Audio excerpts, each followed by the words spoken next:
Sejam muito bem-vindos ao Agora a Terça é Livre desta semana. Sou Valdir Pucci e vocês que nos acompanham toda semana devem estar se perguntando, por que ele está abrindo o programa hoje e não a Rafaela? Como todas as semanas, nós temos a presença sempre muito interessante de Rafaela acompanhando os bate-papos, participando dos comentários, mas infelizmente hoje a Rafa não pode estar conosco, mas na próxima semana ela estará aqui novamente, estará com seus comentários, participando das entrevistas, mas isso, pelo menos eu espero, não significa que o programa irá cair de qualidade, muito pelo contrário. Iremos manter o mesmo nível de qualidade, a mesma categoria dos entrevistados. E hoje nós vamos ter um entrevistado muito especial e já vocês vão entender por que eu estou dizendo isso, desse convidado especial. E claro, não posso deixar de, na abertura do programa, agradecer a todos vocês que têm participado, que têm interagido conosco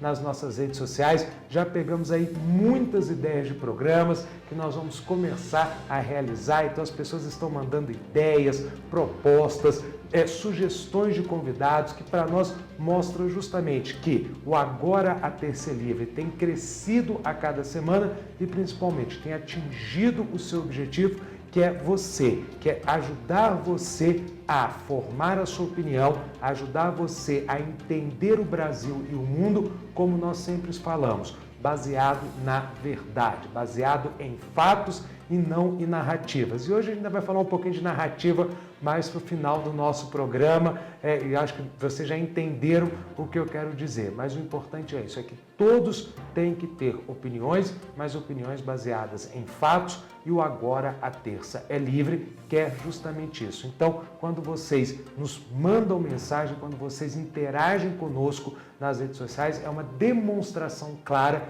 de que estamos atingindo os nossos objetivos. E como diz Rafaela, não deixe de nos seguir nas redes sociais, não deixe de ativar as notificações, e não posso deixar de falar a famosa frase de Rafaela: Brasília está pegando fogo, mal começando o novo governo, mal iniciando o novo governo, porque 6 meses num período de 4 anos ainda é um início. A eleição acabou de acontecer, a posse praticamente acabou de acontecer e nós temos aí Brasília pegando fogo. E por incrível que pareça, já existem muitas pessoas falando sobre as próximas eleições já agora em 2023. E fiz esse comentário para justamente fazer o gancho e apresentar o nosso entrevistado de hoje, que é uma pessoa muito conhecedora deste processo. Então eu queria apresentar a vocês o nosso convidado, o Dr. Fernando Alencastro. Fernando, primeiro, muito obrigado pela sua participação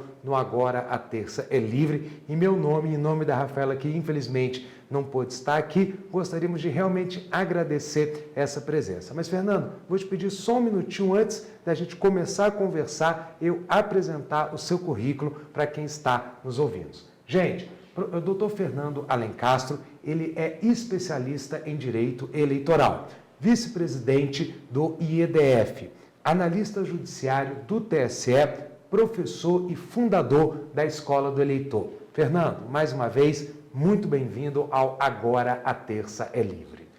Professor Valdir, telespectadores do Agora a Terça é Livre, a satisfação é toda minha. Eu venho acompanhando desde o início o podcast seu e da Rafaela como telespectador. Estar aqui agora dentro do estúdio gravando me traz uma grande honraria e uma grande satisfação. Como você mesmo falou, as eleições elas estão começando a pegar fogo. Como é um jargão aqui do programa de vocês, né? Brasília está pegando fogo, as eleições estão acendendo a sua fogueira. Agora eu vou te interromper só por um comentário, Fernando. Você falou aí que a eleição já está pegando fogo. Eu vou chamá-lo de Fernando. Para quem não sabe, Fernando já é um grande amigo, trabalhamos juntos. Então, além de um grande especialista, é uma honra como amigo tê-lo aqui no Agora a Terça Livre. Então, não teremos formalidade de doutor Fernando, mas será simplesmente Fernando. Fernando, quando a gente teve a ideia de convidá-lo, eu queria te contar essa história, porque eu acho que vai introduzir muito bem, acredito que você quer falar. Quando nós tivemos a ideia de convidá-lo para participar aqui do programa, houve um questionamento. Qual vai ser o tema que eu fiz? A gente sabia que ia ser sobre direito eleitoral, mas havia o questionamento, qual vai ser o tema, qual vai ser o assunto? E aí veio a proposta, eleições 2024, já é hora ou já vai começar? E muitos da produção do programa perguntavam, mas é isso mesmo, professor Valdir? 2024, já vamos falar disso hoje? Será que não está muito atemporal? E eu respondi, não está, e vocês vão entender por quê. Fernando, com você, meu caro. É isso mesmo, Valdir. A ideia foi aquela refrão, inclusive, de uma música da Legião Urbana. Eleições de 2024, ainda é cedo? E a gente viria aqui bater esse papo e responder que não é cedo, que a hora é essa. E por que isso? Dentro de uma eleição, você sabe, e os telespectadores também têm essa noção, existem aqueles chamados personagens eleitorais. São aquelas pessoas que atuam em uma eleição e nós temos as próprias candidaturas, os partidos políticos, a justiça eleitoral, que é quem organiza, e a parte do eleitorado.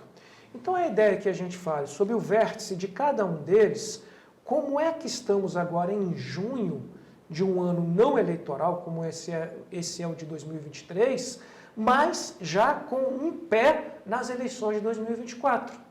Então nós podemos dividir sobre esses 4 vértices qual é a importância de já agora, no mês de junho, se antenar, se conectar com as eleições municipais de 2024. Fantástico. Então, eu vou usar essa estrutura que você colocou aqui para a gente talvez tornar mais fácil a entrevista para quem não é da área, para quem não domina o assunto direito eleitoral. Então, como você colocou, não é cedo, é o momento de já começar a se falar em eleição de 2024, porque a gente sabe que em Brasília e no país inteiro, no mundo político, você tem um jargão. A eleição seguinte começa no dia seguinte à apuração dos resultados. Quando eu sei o vencedor e sei o derrotado, já começa as próximas eleições. Então, já vamos responder a pergunta inicial. É o momento? É o momento.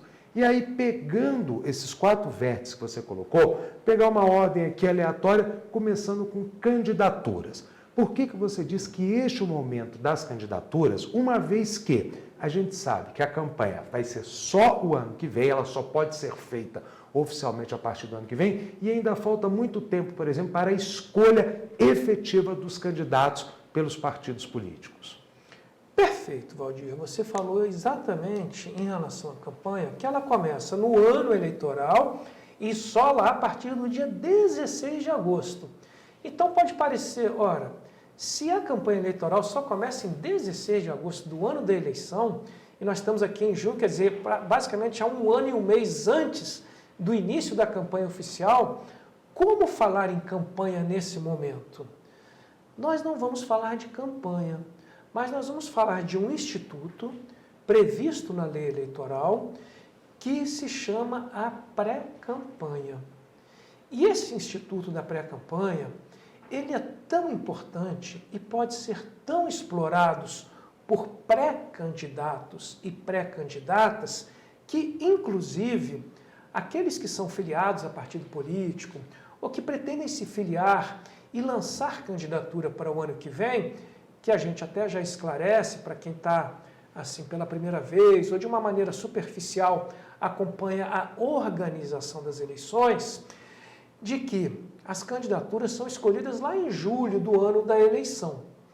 Porém, esse Instituto da Pré-Campanha, ele já possibilita que quem pretenda se lançar candidatos a vereador ou prefeito, que serão os 2 cargos em disputa em 2024, essa pré-campanha já pode estar sendo feita.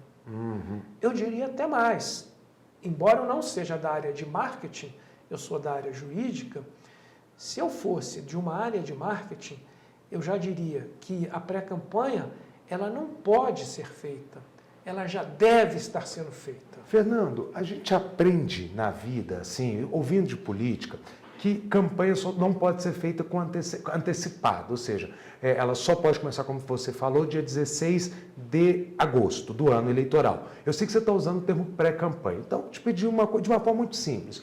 Se eu iniciar hoje uma pré-campanha para vereador ou prefeito, o que eu poderia fazer que não fosse considerado crime eleitoral, ou seja, uma campanha antecipada? Perfeito. Sua pergunta é muito importante porque ela objetiva essa situação de uma pré-campanha. Eu deixei o meu celular aqui na mesa para trazer ele para a câmera. Você perguntou o que é que uma candidatura já pode fazer em termos de pré-campanha?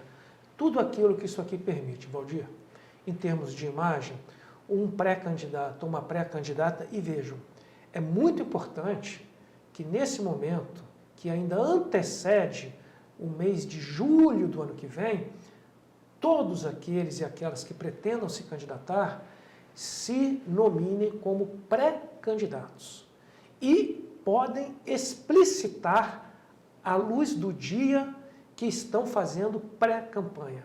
A pré-campanha está prevista com esse nome na lei eleitoral, a lei 9.504, e ela possibilita, entre outras coisas, que as pré-candidaturas possam, em suas redes sociais, já anunciar, inclusive, que aquele detentor da rede social, que ele pretende se lançar candidato ou candidata nas eleições municipais ao cargo de vereador, ou de prefeito, ou de vice-prefeito, serão os 3 cargos em disputa, inclusive anunciando plataforma política.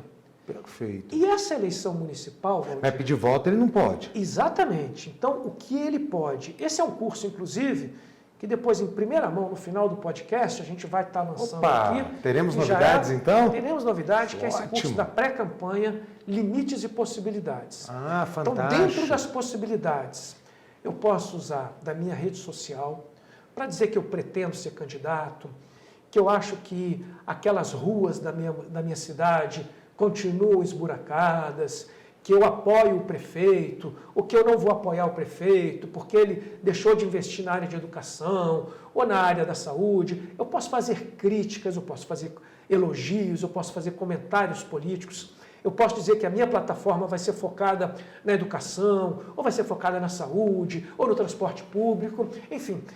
Esse pré-candidato, ele já pode anunciar a sua candidatura e se expor, dizer que ele é da vertente política de esquerda, de centro, de direita, se classificar como quiser.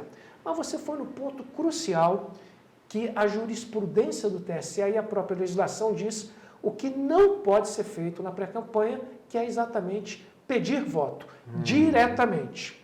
Não se pode pedir voto diretamente, como eu entrar na minha rede social, dizer que sou a favor da educação e dizer que conto com o seu voto em 2024. Aí a gente sai da pré-campanha e entra numa propaganda antecipada. Perfeito. Que está sujeita a multa e é uma propaganda irregular.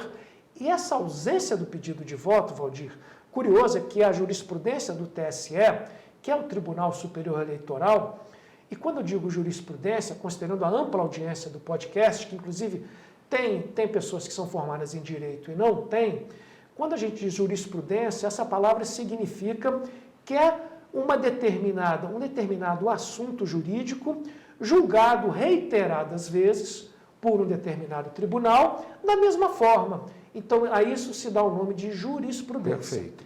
E essa jurisprudência diz que, além da proibição de pedir voto direto, é proibido também o uso do que se chamou lá no direito norte-americano das magic words, ou, para uma tradução livre para o português, das palavras mágicas. E por que se evitar as palavras mágicas? Porque, felizmente, o Brasil tem uma gama de profissionais de marketing tão qualificado que, quando a lei diz não pode pedir voto direto, vote em mim, mas os profissionais do marketing conseguem dizer acredite na minha plataforma, eles conseguiram construir algumas expressões que o TSE entendeu nesses seus julgamentos, que embora não fosse um pedido direto de voto, com esse artifício de palavras mágicas, elas estavam também levando um pedido de voto ao eleitorado. Nossa, bem interessante isso. Bem interessante essa construção. Fernando, antes da gente passar para outro vórtice dessa nossa discussão, temos datas, temos limites, né? Eu quero ser candidato em 2023. Não serei porque eu sou de Brasília, tá, gente? Antes que alguém comente que eu estou fazendo campanha, eu não sou de Brasília e aqui não temos eleições municipais. Mas vamos lá. Tivéssemos e quisesse ser eu candidato a deputado a vereador na próxima eleição e não fosse filiado a partido. Primeira pergunta, eu tenho prazo para me filiar a partido? Eu acho que essa é a pergunta mais essencial de todos, porque eu acho que ela reflete daí para frente, todas as outras datas de participações. Então eu te pergunto isso, quais são as datas mais importantes que o pré-candidato tem que observar neste momento? 6 meses antes da eleição. Então, algumas datas de candidatura oficiais, o marco delas são 6 meses que antecedem a eleição, que é a filiação partidária, até lá, ali ainda o pré-candidato, a pré-candidata já tem que ter uma filiação partidária, e também o domicílio eleitoral. Ou seja, o domicílio eleitoral é aquele local, aquele município pela qual o candidato, a pré-candidato, a pré-candidata pretenda registrar sua candidatura, ele tem que demonstrar que tem alguma ligação com aquele município. E aqui, Valdir, você deu oportunidade para que a gente fale de domicílio eleitoral. Perfeito. Essa conversa, além de prazerosa, porque como o Valdir disse, nós somos já amigos de longa data e também trabalhamos profissionalmente juntos, ela me deixa muito à vontade, porque eu estou aqui justamente com um especialista em direito eleitoral também. Obrigado. Cientista político e especialista em direito eleitoral, professor Valdir Pucci. Então, Valdir, o domicílio eleitoral, que para quem pretende se candidatar, é muito importante que a gente faça a distinção com aquele domicílio civil. Perfeito. Que se aprende lá no Código Civil, no Direito Civil. Domicílio civil é a minha residência com ânimo definitivo. Então, se eu moro, como nós moramos aqui no Distrito Federal, e pretendemos nos candidatar, caso houvesse aqui eleição, nós teríamos que ter o domicílio eleitoral aqui no DF, que significa um conceito mais elástico, mais abrangente em relação ao domicílio civil. O domicílio eleitoral, ele pode ser comprovado não só com a residência naquela localidade, mas também se o candidato tem um parente que ele visite recorrentemente o município, se ele tem algum tipo de negócio que ele precise ir a cada semana, se ele tem uma casa de campo, uma chácara, uma fazenda, alguma coisa nesse sentido que ele precise ir. Então, essa caracterização do domicílio eleitoral, ela é um pouco mais abrangente do que aquele domicílio propriamente do direito civil. Mas, se é obrigatório que as candidaturas tenham definido tanto a filiação partidária quanto o domicílio eleitoral até 6 meses antes da eleição, e esses 6 meses estão longe, mas isso não quer dizer que quem pretenda ser candidato, de agora, se já não for filiado a algum partido, já esteja procurando saber aquele partido que mais se identifica, o funcionamento do diretório municipal, lá no seu município, estudando as possibilidades, e o fato grande agora, de grande importância, Valdir, é que para um cidadão eleitor, ou uma cidadã eleitora, que não tenha filiação partidária, que venha a obter essa filiação partidária daqui, por exemplo, a 6 meses, mesmo assim ele já pode fazer pré-campanha, independentemente de filiação partidária. Dizer que pretende se lançar ao cargo de vereador, ou de prefeito e vice-prefeito, com aquelas plataformas, e sem mencionar o seu partido político. Não há problema nenhum a isso, não há uma obrigatoriedade para quem lance uma pré-campanha já se esteja uma filiação partidária. É claro que uma coisa favorece a outra. Claro, óbvio. Uma estrutura partidária, né, uma vivência até um partidária. Discurso, ele já consegue unificar o seu discurso, né, junto com aquele entendimento do partido. Exatamente, ele já vai dar uma lógica, né, para o eleitorado. O eleitorado já vai identificar, esse pré-candidato pertence ao partido tal, que costuma votar assim, ou ele vai acompanhando a atuação dos atuais mandatários na Câmara de Vereadores, para ver como é que o partido se comporta. Então é benéfico para o eleitorado. Sim. E é benéfico para o pré-candidato que ele já se identifique e agregue a ele os valores que o partido político também traz no seu estatuto e na sua convenção. Perfeito. Fernando, mudando agora para outro ponto da nossa conversa, como você disse, os 4 pontos que já tem que começar a pensar em campanha. Eu acho que a gente tem um fato muito curioso no Brasil, né? A maioria da população, pelo menos há um tempo atrás, fazia isso. Só lembrava que existia a justiça eleitoral em 2 momentos da vida. Ao tirar o título. 3, tirar, renovar, ou então quando era época de eleição. E a gente sabe que a justiça eleitoral é um órgão que existe permanentemente. Ele não aparece do nada a cada 2 anos no restante do país, a cada 4 anos aqui em Brasília. Hoje, o que a Justiça Eleitoral está fazendo, já focando nas eleições de 2023? Excelente 2024, pergunta. 2024. Nesse ano de 2023, como é um ano pré-eleitoral, Valdir, a gente gosta sempre de trazer um paralelo com os desfiles das escolas de samba. Nos grandes centros. Começou no Rio de Janeiro, os de São Paulo também, hoje em dia são mega desfiles. E eu sempre ouvi do carnavalesco, das escolas de samba, que quando a escola termina, lá no final da passarela, o seu desfile, na segunda-feira seguinte, a escola já está reunida no barracão, a diretoria, pensando em quê? No próximo desfile. Perfeito. Porque para que aquela escola, com aquelas diversas alas, fantasias, o samba enredo, para que aquilo tudo acontecesse ali no prazo de 90 minutos, que é o do desfile, a escola passou um ano antes se preparando para gastar aqueles 50 minutos. A eleição é a mesma coisa. Eleitores e eleitoras.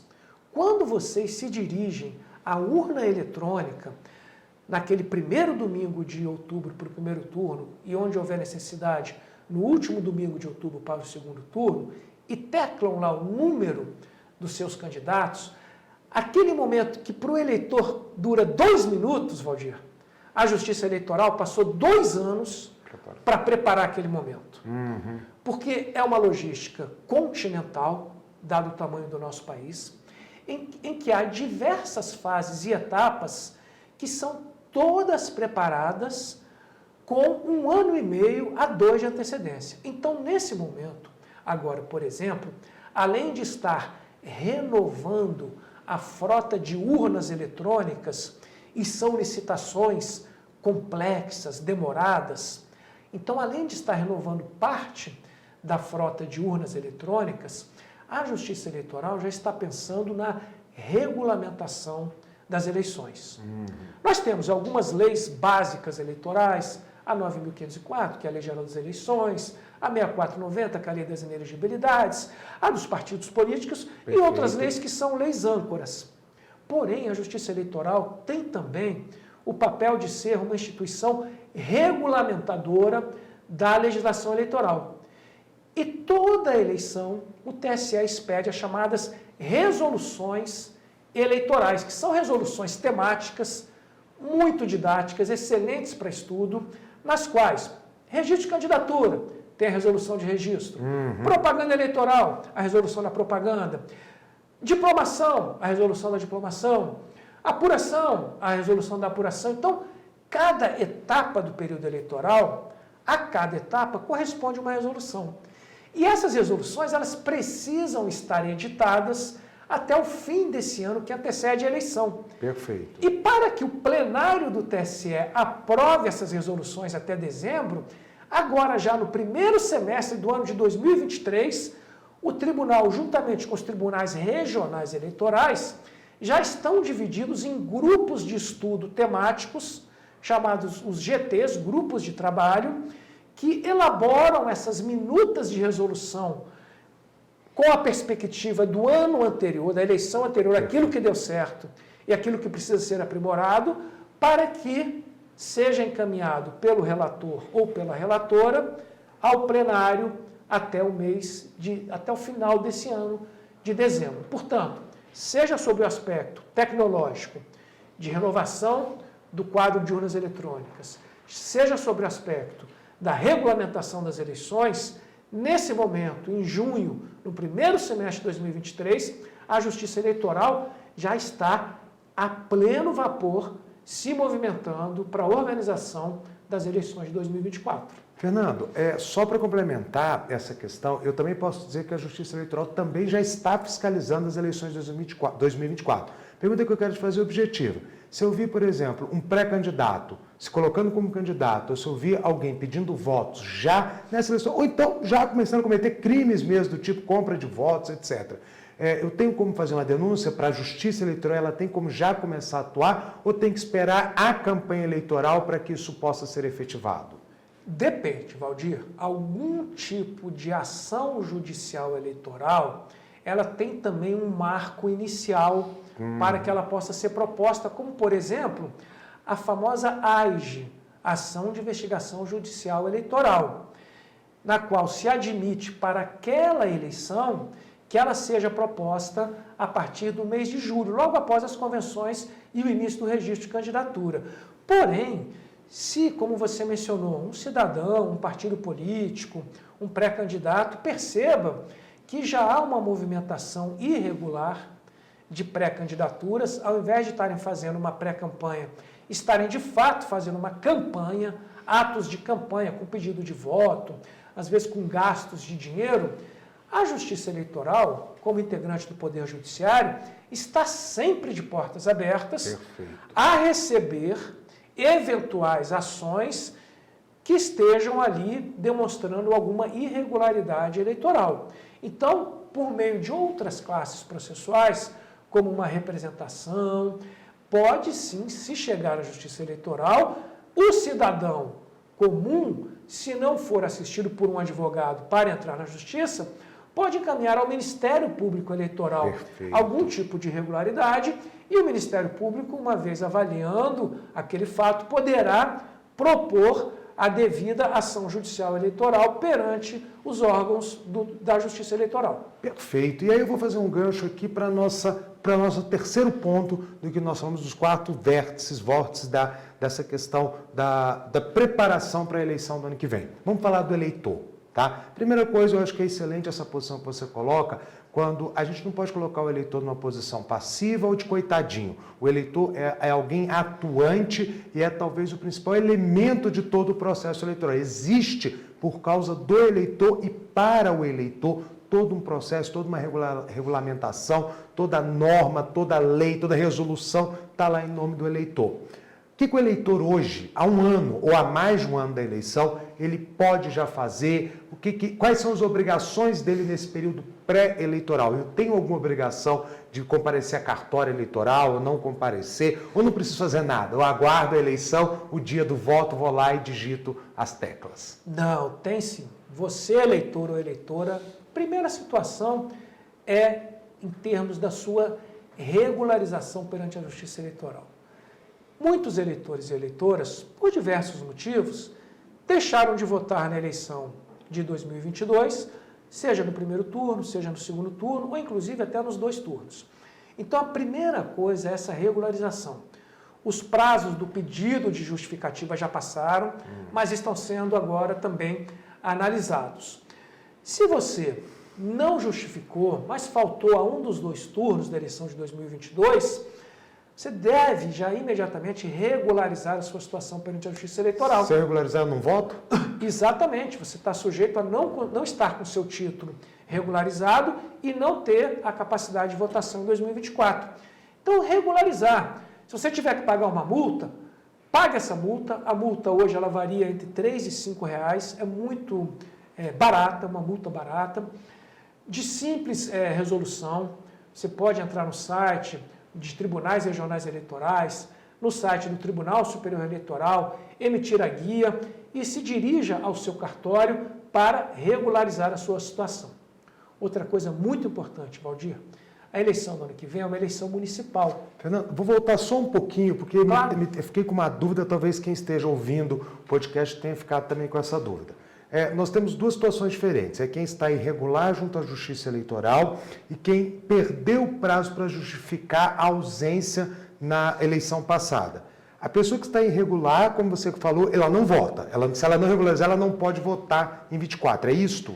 É isso desde que ela tenha uma ausência em 3 turnos de eleição. Perfeito. Veja, o ano passado foi uma eleição presidencial. Então a eleição ocorreu em 2 turnos. E cada turno é considerado uma eleição. De maneira que aquele eleitor ou eleitora que o ano passado não votou, e se ele não tiver votado também na eleição de 2020, por um motivo ou por outro, ele acumula 3 ausências consecutivas sem justificativa, o título dele ou dela, inclusive, será cancelado. Está irregular. Está irregular. Perfeito. E se não regularizar, não vai ter voto em 2024. Agora, se eu só não votei no segundo turno da eleição presidencial e não justifiquei a minha ausência nesse segundo turno, eu não estou irregular, eu só não justifiquei. Eu consigo votar, eu sei que eu tenho que justificar, eu tenho que regularizar, mas eu consigo votar ainda no primeiro turno de 24? Consegue. Essa ausência, com menos de 3 eleições consecutivas, ela não impede o eleitor e a eleitora de votar na próxima. Mas esse eleitor vai estar acumulando, Perfeito. ou vai estar deixando para trás, uma certidão que se chama, Valdir, certidão de quitação eleitoral. Porque, embora uma ausência sem justificativa não elimine a possibilidade de voto numa próxima eleição, mas esse cidadão ou essa cidadã, ela não está quite com a justiça eleitoral. Você vê que são detalhes isso que muitas vezes o eleitor se perde. Não justifiquei, não vou votar. Não, você pode até votar, mas aí você só não está quite na situação. Não está quite com a justiça eleitoral. Isso impede alguns atos da vida civil. Às vezes, lá no TSE, eu recebo ligação e falo, olha, eu estou precisando viajar para o exterior, eu fui tirar meu passaporte e a certidão que pode ser emitida pelo site, ela está dizendo que eu estou em débito com a justiça eleitoral. Aí a gente vai conversando com o eleitor, com a eleitora, mas o que? Não, eu deixei de votar na eleição de 2020. Então é isso. Se você deixou de votar em 2020, mas votou em 2022, para efeitos de quitação com a justiça eleitoral Perfeito. E, consequentemente, para alguns atos da vida civil, inclusive tirar passaporte, é necessária essa certidão de quitação. Então, há essa distinção muito bem levantada por você, que embora uma ausência ou 2 numa eleição não justificada não impede o voto na seguinte, mas vai impedir a emissão dessa certidão de quitação eleitoral, que por vezes pode ser fundamental para um ato da vida civil de um cidadão ou de uma cidadã. E se deu strike 3, ou seja, 3 vezes seguidas sem justificar, aí está em total irregularidade, precisa regularizar a situação, pagamento de multa, qualquer coisa necessária para voltar, aí sim, a exercer a cidadania, perfeito? Exatamente. Okay. Deixei de votar 3 vezes, meu título foi cancelado. Posso reativar meu título? Pode, sempre poderá. Mas vai ter um procedimento ali formal para essa regularização. Ainda sobre o eleitor, o que mais você gostaria de dizer para os eleitores que nos escutam e que querem participar plenamente de 24? Muito importante. Como é uma eleição municipal e a gente tem aqui municípios que são muito próximos e às vezes vivem a realidade do município vizinho, se você pretende levar o seu título, aqui por exemplo no DF, nós não teremos eleição em 2024. Né? Mas, no meu caso, que eu tenho, vamos dizer, uma chácara no município em Goiás ou no Rio Grande do Sul, algum lugar que eu frequento também, é importante que eu possa transferir o meu título eleitoral, dado que eu terei esse domicílio por conta dessa chácara, dessa fazenda que eu tenho lá, para o quê? Para nas eleições municipais eu exercer o meu voto lá onde eu tenho uma casa de campo. Porque você também tem interesse lá. Que você tem interesse naquele ligação. Prefeito, naquela Câmara de Vereadores. Então isso é muito importante. Fique atento aos prazos de transferência de domicílio eleitoral. Porque pode ser que você se interesse em mudar, transferir o seu título para onde você comprove um domicílio eleitoral por afinidade com quem vai ser candidato por lá, ou porque aquele município ele tem decisões importantes que vão refletir no seu, ou aqui a população do DF, que consegue demonstrar algum tipo de ligação com o município aqui do entorno, que possa fazer uma transferência. Agora, claro, essa transferência, ela tem que ser voluntária, ela tem que ter comprovadamente que o eleitor demonstre essa ligação com o município seguinte, e ela pode se constituir em crime se for organizada por partido político ou por pré-candidato, uma transferência de domicílio em massa, fraudulenta. Então, não é isso a que estamos nos referindo. Estamos nos referindo a essa transferência voluntária devidamente comprovada a ligação do morador, por exemplo, do DF, com um município do entorno, aonde ele possa justificar perante o juiz eleitoral a sua ligação com o município para o qual ele pretende fazer a transferência do seu título e, consequentemente, a transferência do seu voto para 2024. Você já respondeu o que eu ia te perguntar. Essa questão que a gente sabe que pode haver fraude nessa transferência, mas você explicou muito bem em quais situações não é fraude, em quais é fraude e as consequências de uma fraude nessa transferência. Agora, uma dúvida só. Vamos supor que eu tivesse uma chácara aqui em Lusiânia. Para quem não é do Distrito Federal ou região, Lusiânia é aqui uma região próxima do Goiás, um município próximo ao Distrito Federal. Então, a gente já está em outro estado.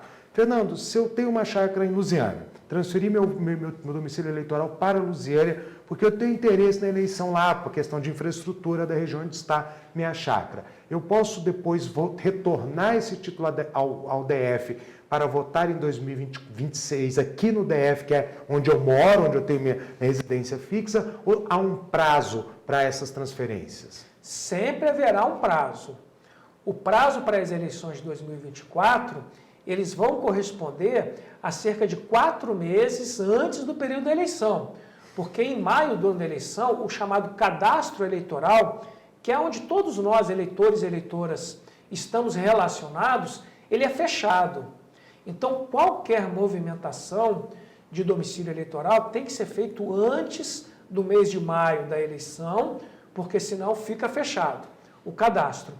E depois, você colocou muito bem, principalmente para quem mora no DF, se na eleição para governador e deputados distritais já quiser voltar o seu título, foi muito importante a gente ter feito aquele conceito do domicílio eleitoral, que como ele é mais abrangente e amplo, esse eleitor do DF ele pode se enquadrar com domicílio eleitoral tanto aqui no DF, porque reside aqui num apartamento ou numa casa, mas a cada 15 dias, ou uma vez por mês, ou uma vez por semana, ele vai para essa chácara de Lusiânia.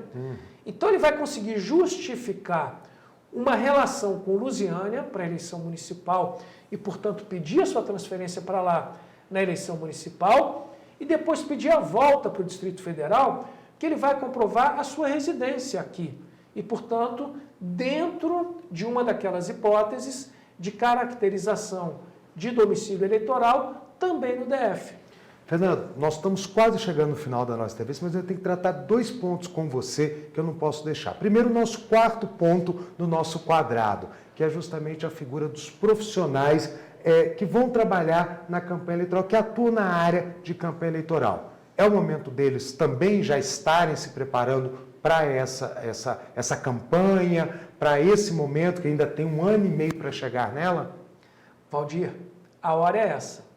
Para quem pretende atuar como assessoria, consultoria, advocacia, de alguma forma estar envolvido nas eleições, a hora é exatamente essa.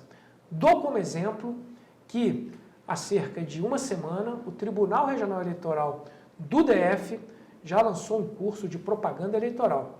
É claro que, inclusive, a abertura do curso de propaganda foi sobre a pré-campanha, porque a propaganda propriamente já falamos que é só no ano eleitoral.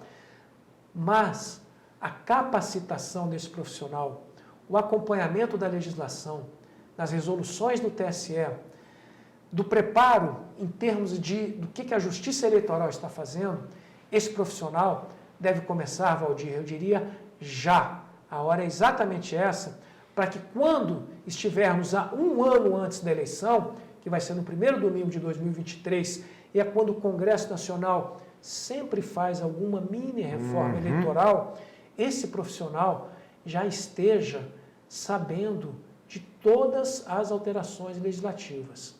Eu não vou nem dizer que ele vai estar saindo na frente, porque nesse momento ele está saindo na hora certa.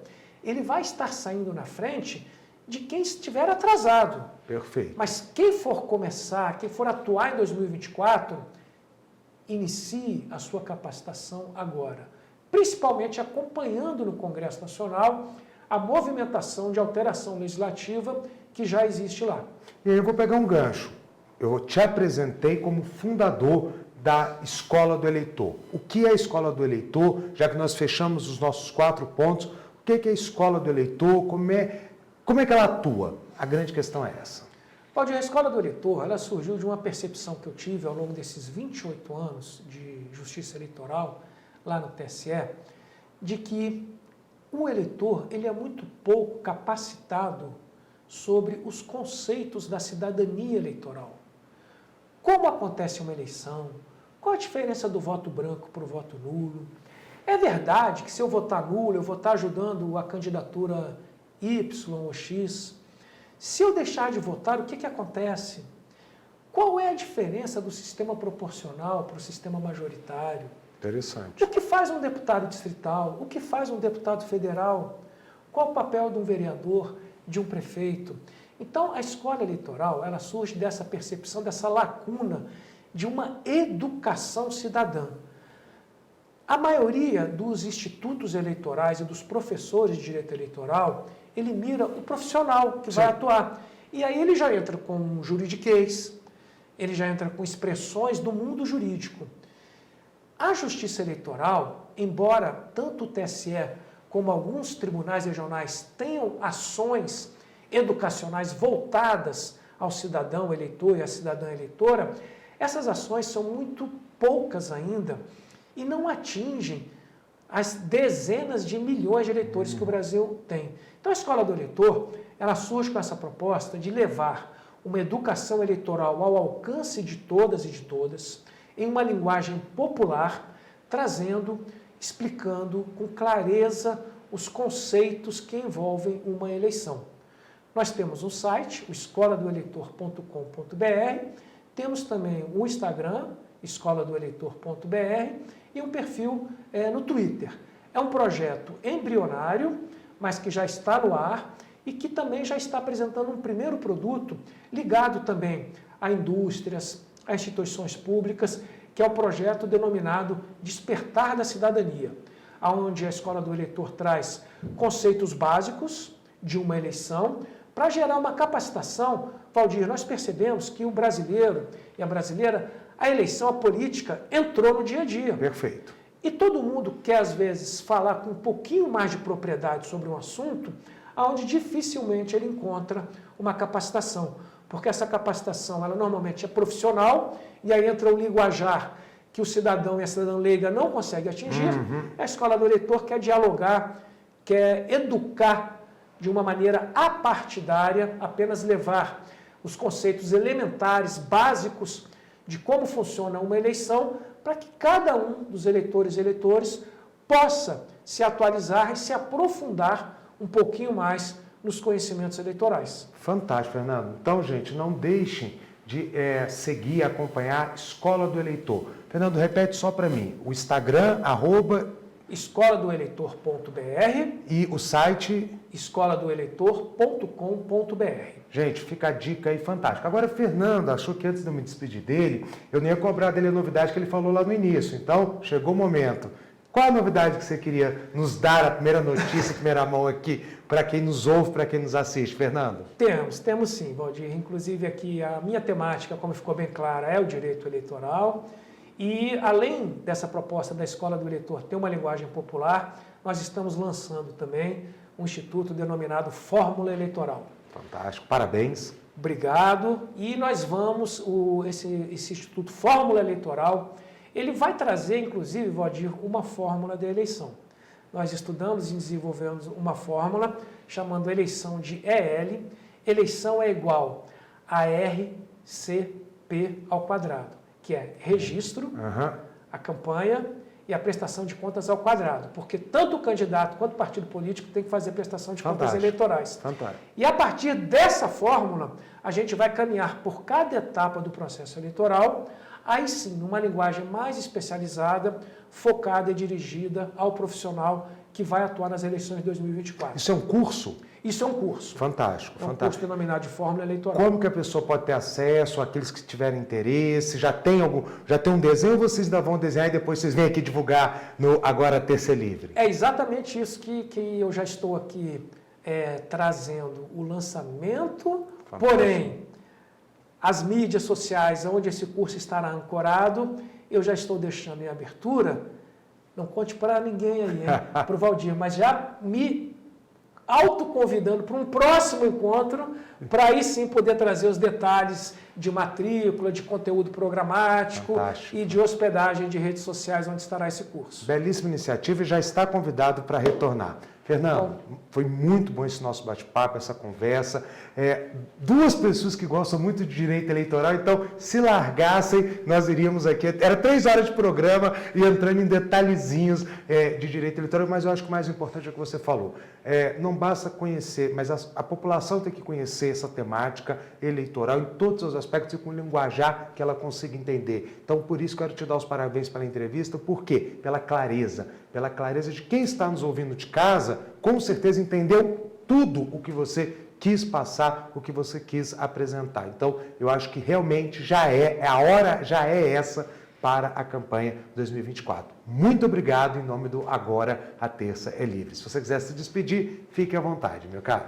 Me despeço com toda alegria e com um pouquinho de lamentação, embora a gente não esteja em Jerusalém, no Muro das Lamentações, que é lamentar a ausência da Rafaela, uma das âncoras aqui do podcast, que por algum motivo bem justificado não pôde estar presente, mas lamentar a ausência dela e lamentar também que nesse momento aqui, nesse encontro de dois apaixonados pelo direito eleitoral, o Valdir esteja na condição de entrevistador, então vocês pouco puderam aproveitar dele, Imagina. que tem tanto conteúdo no direito eleitoral para falar, e tiveram que se limitar com a minha fala, que eu espero que possa ter trazido algum tipo de compreensão e possa já ter despertado em você, se for atuar em 2024, a percepção da necessidade de iniciar a capacitação, e você, que é um eleitor, uma eleitora leiga, que tenha já esse despertar da cidadania eleitoral com vistas às eleições de 2024. Valdir, foi uma Muito honra, obrigado. uma satisfação. Eu que agradeço, Fernando, foi um excelente papo.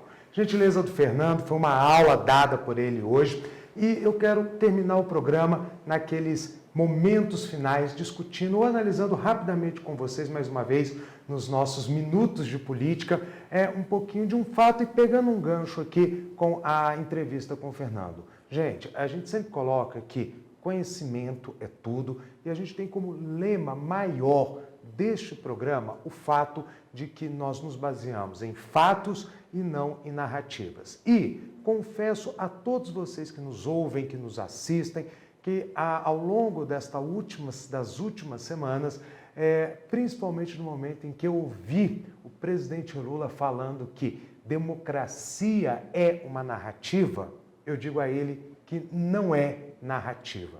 Democracia é fato, presidente. Democracia, ela tem critérios. Existem critérios muito bem definidos pela ciência política do que é um país democrático e do que não é um país democrático. A democracia, ela não se constrói com narrativas, ela se constrói com liberdades. A liberdade da oposição existir, a liberdade de você ter eleições periódicas, secretas e seguras sempre. Democracia ocorre quando existe, se for a vontade do eleitor, alternância de poder. E o presidente sabe bem disso, porque foi a democracia nesse país que foi mantida das eleições de 22 para cá, porque o presidente hoje em exercício era um representante da oposição, foi eleito em um sistema democrático e no dia 1º de janeiro de 2023 tomou posse. Isso é democracia, presidente, é o que nós temos. Nós não temos narrativas. Teríamos narrativas se por acaso o senhor não tivesse tomado posse e o senhor, por algum motivo, e quem não tivesse deixado o senhor tomar posse, alegasse que era uma vontade de alguém, de alguma coisa, de qualquer coisa. Isso são narrativas, presidente. Não você ter ganho a eleição, ter tomado posse e estar exercendo o seu mandato. Democracia tem outros fatores que a justifiquem como tal, que a colocam como democracia, onde você olha facilmente e diz o que é democracia. Democracias, elas não têm lados, não há democracia de direita e democracia de esquerda. Democracias possuem governos que são governos de direita, de centro ou de esquerda. Agora, não democracias, ditaduras, autocracias, o termo que nós quisermos usar, elas existem em qualquer lado, seja na direita, seja na esquerda, seja no centro, que na verdade eu nem gosto dessa classificação. Para mim não existem democracias de direita, de esquerda, de centro. Existem regimes que não respeitam o cidadão, existem regimes que não respeitam a liberdade, existem regimes que não respeitam a alternância de poder. E para mim não interessa se são de direita, esquerda, etc., ou se auto-intitulam como tais, por vertentes ideológicas. Da mesma forma que o senhor condena, e os seus apoiadores condenam, a ditaduras que são chamadas ditaduras de direita, e da mesma forma que os seus opositores condenam as chamadas ditaduras de esquerda, eu acho que falta só uma questão. Nós temos que parar de condenar ditaduras ideologicamente e começar a condenar ditaduras, independente de direita, ou que se autodeclaram de direita, de esquerda ou de centro. O debate maior e o fato é a existência ou não da democracia. E volto a repetir, com critérios muito bem estabelecidos. Você consegue olhar para qualquer país do mundo e dizer: este país é uma democracia, este não é uma democracia. Quando coloca-se a palavra narrativa, a última coisa que está se discutindo é a democracia, é a liberdade de um povo. Aí está se fazendo defesas ideológicas. E eu não concordo com isso, não acho que isso é o correto. O agora a terça é livre, se baseia, como eu já disse e repetimos toda semana, se baseia em fatos, para que você que nos assiste forme a sua opinião baseado em fatos. Narrativas, cada um constrói a sua. E termino o meu comentário só reforçando que eu faço questão de reforçar. Democracia tem critérios. Democracias não são narrativas. Bom, gente, vocês sabem que depois que a gente faz essa análise, a gente sempre encerra o nosso programa fazendo a vocês alguns convites, mas hoje a gente vai fazer um encerramento um pouco diferente. Nós vamos ter um anúncio. Eu quero anunciar a vocês uma grande novidade no nosso Agora a Terça é Livre. E que novidade é essa? É justamente a estreia de um novo quadro dentro do nosso programa, chamado de Eixo Eleitoral. E por que esse anúncio hoje com a presença de Fernando Alencastro? Justamente porque o Fernando será o nosso grande parceiro nessa nova empreitada, nesse novo desafio que é o Eixo Eleitoral dentro do Agora a Terça é Livre. Fernando, primeiro, estamos anunciando aí esse novo quadro. Eu quero, primeiro, entender o que você propôs, o que vai ser o eixo eleitoral e depois a gente vai explicar um pouco para quem está nos assistindo quando ele vai entrar no ar, quando você vai poder assistir o eixo eleitoral. Fernando, primeiro, obrigado por aceitar o convite do Agora a Terça é Livre para o programa de hoje e para estrear esse novo quadro, inclusive em parceria com a Escola do Eleitor. Então, vou passar a palavra para você novamente no nosso quadro. Valdir, eu é que agradeço a acolhida do Agora Terça Livre para que a gente inicie essa nova etapa com esse quadro Eixo Eleitoral. A proposta do Eixo Eleitoral é falar tudo sobre as eleições de 2024, que ela já está nas ruas. Nós temos como objetivo trazer os conceitos eleitorais, Valdir, mas numa linguagem simples, acessível para todas as pessoas de diferentes formações acadêmicas. Nós vamos sair um pouquinho do direito eleitoral e abranger conceitos numa linguagem acessível para quem precisa se capacitar para as eleições de 2024 e para quem já tem algum conceito, algum conhecimento do direito eleitoral, nós vamos trazer um aprofundamento e um refinamento nesse conhecimento. Então é com muita satisfação dessa parceria da Escola do Eleitor e essa nova marca, esse novo programa, Eixo Eleitoral, aqui dentro do Agora é Terça Livre, que nós vamos falar tudo sobre as eleições de 2024, julgamentos do TSE, nova legislação, conceitos, numa linguagem acessível e simples para todos. Isso que eu vou fazer um gancho com você. Não é só sobre eleições o eixo eleitoral. Nós vamos falar sobre TSE, julgamentos, tudo, na verdade, que envolve não só o direito eleitoral, mas também a própria justiça eleitoral. Lembrando que, como nós falamos no programa de hoje, eleitoral não é só justiça, não é só lei, é o cidadão, como nós falamos, inclusive, do papel do eleitor dentro desse processo. Então, o programa, gente, ou melhor, o nosso quadro é para todos aqueles que querem conhecer e querem se aprofundar dentro dessa temática. E lembrando a todos, o eixo eleitoral ele vai acontecer toda primeira terça-feira do mês. Então, já fiquem atentos aí. O primeiro programa nosso vai ocorrer no dia 4/7 do próximo mês. Lembrando que em edições extraordinárias também pode ocorrer, pois a política no Brasil e o eleitoral no Brasil, ele é muito dinâmico, então a gente tem uma periodicidade, mas que essa periodicidade, como tudo na política, né, Fernando, pode ser alterada de acordo com os ventos, de acordo com a dinâmica política. Fernando, mais uma vez, já tinha te agradecido, quero agradecê-lo novamente, primeiro, por ter participado do nosso Agora a Terça é Livre de hoje, mas principalmente por acreditar nessa nova proposta, nesse novo quadro e ser o nosso, vamos dizer, mentor dentro do eixo eleitoral. Para o Agora Terça Livre, para toda a equipe do Agora Terça Livre, vai ser uma honra tê-lo aqui, pelo menos uma vez por mês,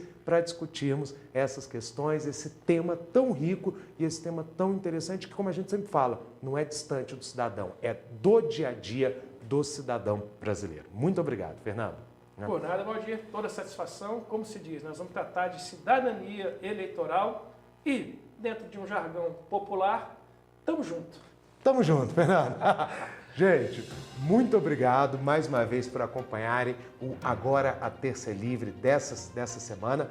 Peço que sempre aquele pedido especial que é feito por mim, pela Rafaela, não deixem de nos seguir, de clicar nas notificações para que vocês possam acompanhar todas as novidades do nosso programa, como essa que foi anunciada agora ao final, e contamos com vocês na próxima semana e, em especial, contamos com vocês na estreia do nosso novo quadro Eixo Eleitoral. Boa semana a todos e até a próxima.